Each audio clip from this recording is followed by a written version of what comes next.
Welcome to the Daily MBA, where business wisdom is served fresh and fast, straight from one of the top MBA programs in the world. I'll give you summaries of my lectures and readings, as well as the most important insights gained from an MBA, so you can apply all of this knowledge in every business. Let's get started. On today's episode, I'll start talking about 3 different techniques that you can set for creating sustainable sources of strategic advantages. And these are economies of scale, economies of scope, and learning curves. And why are all of this crucial? Because they're going to reduce your costs and give you a strategic advantage against other competitors.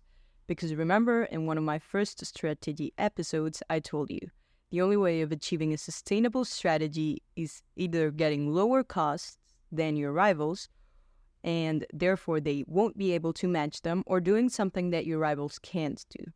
This is going to kind of mix both. They don't want to do it or they can't do it, but because you're lowering costs by achieving one of those 3 techniques. So let's start by looking at economies of scale.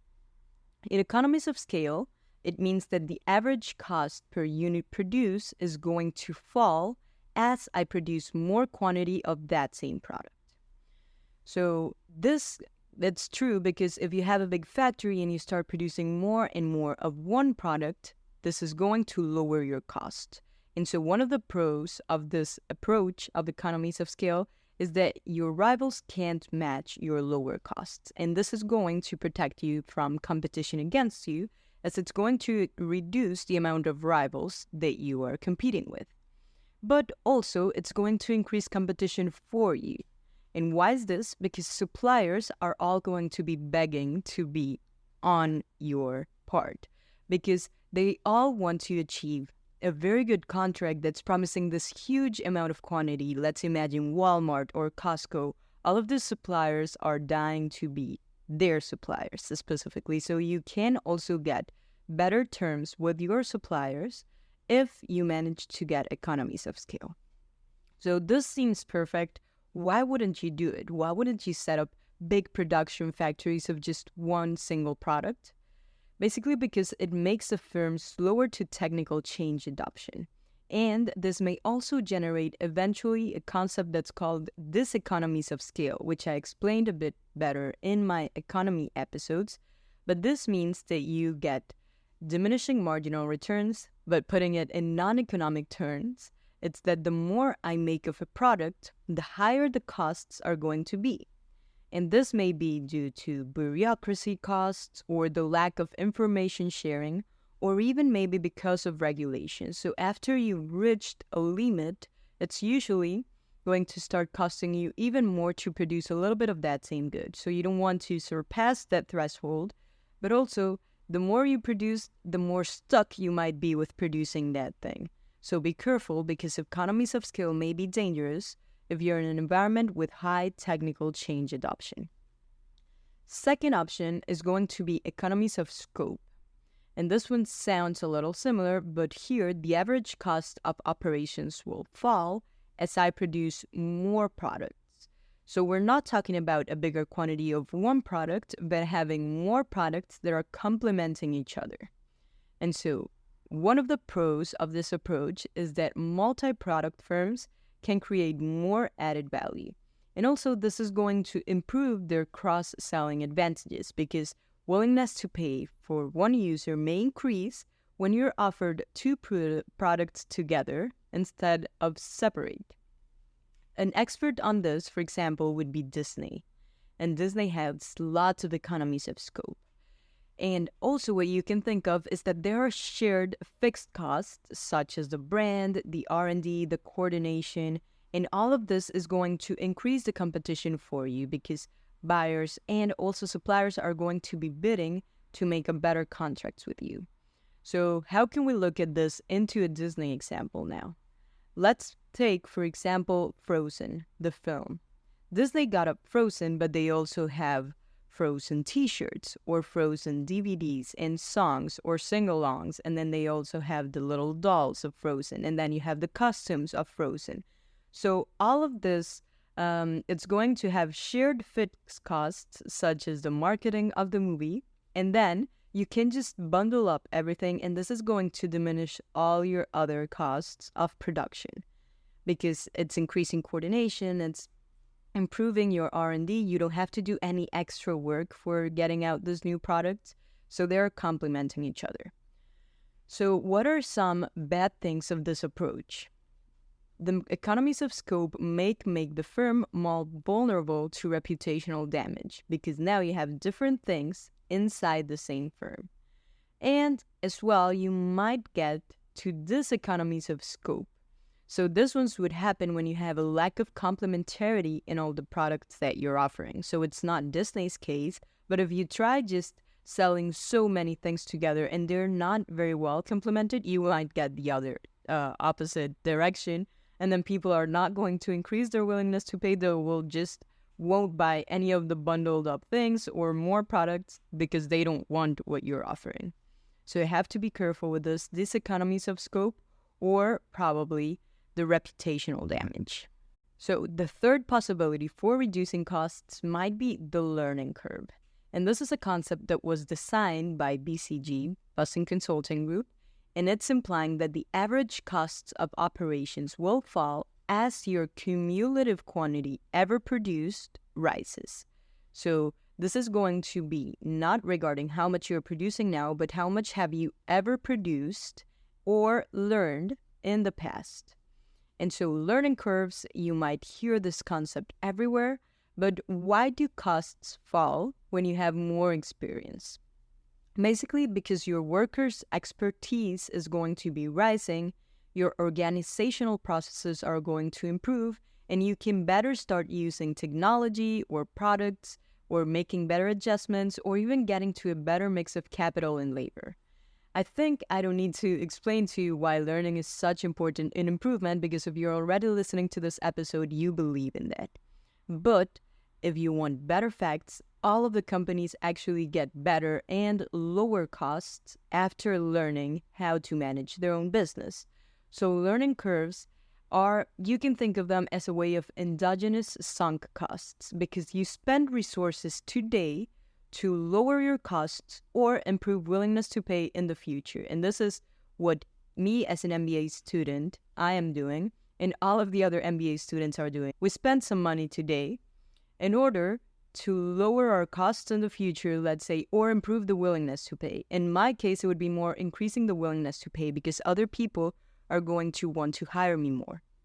So all of this, you can transfer it to anything. You can transfer it to production. You can transfer it to workers' possibilities. But also, what you have to consider when you're applying this concept in firms is that the learning curves will not always work. And so why do you have to consider for this structure to work?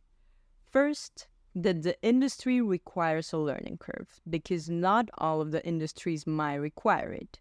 And then second thing that you must consider is that maybe costs are falling due to economies of scale or scope and not due to learning curves. This is going to be really hard to measure in real life because how can you know if the costs got reduced just because you learned how to do things better rather than because you're doing a lot? Usually these two go hand in hand, so it's going to be hard to prove this. A third factor in which learning curves might not work is if workers or the industry are getting the learning curve and not the firm. Because what I was telling you, me as an MBA student, I have a big learning curve.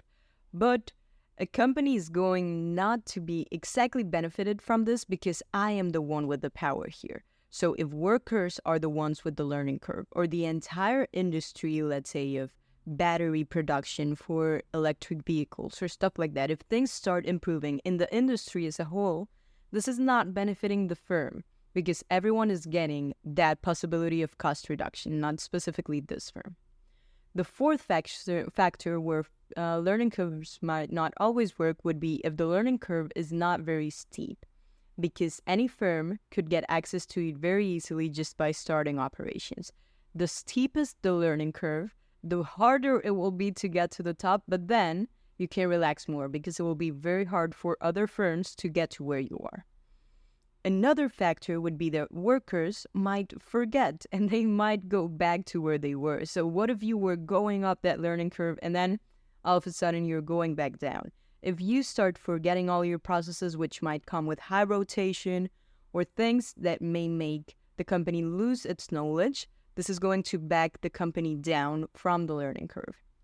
And lastly, the sixth factor where learning curve might not work would be that if we want to make any changes in the architecture, this is going to be an issue because our business architecture will be very rigid and will be unable to react to different changes in the environment.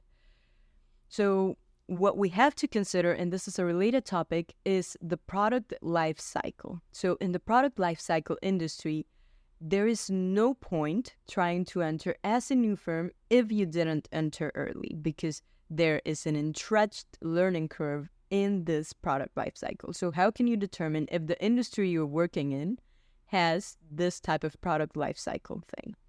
And so what I'm going to put is 8 factors that will demonstrate how a product life cycle looks like. And here is where learning curves are extremely useful if you enter early. If you didn't enter early, you can just back away now. And one perfect example for this would be vehicle production. Up until Tesla, only there had been 2 big brands surviving on vehicle creation in the US for over the past 100 years. But it wasn't that people didn't try. They were all trying to do it.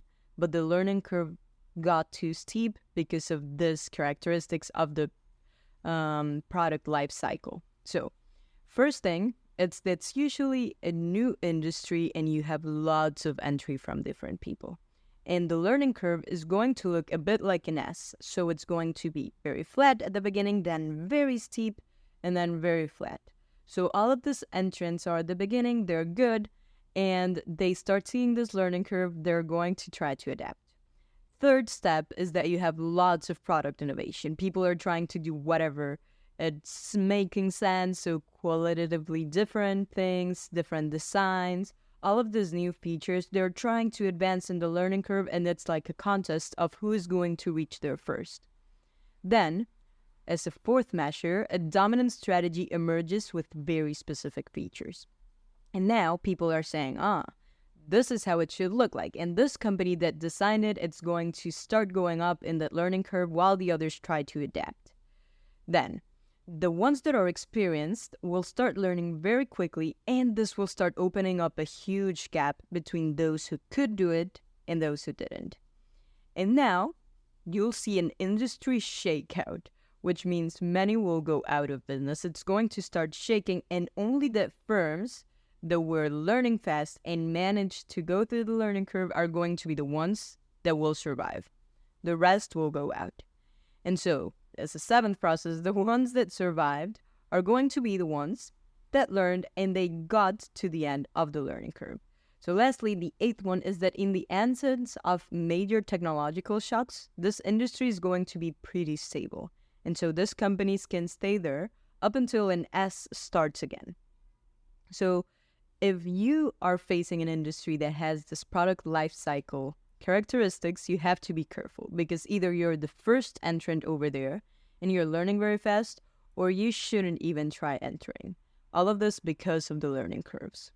So I hope you now understand the power of knowledge and also the amount of quantity and complementarity produced, because these 3 are going to help you a lot in reducing costs and creating a sustainable source of strategic advantage for you and your company.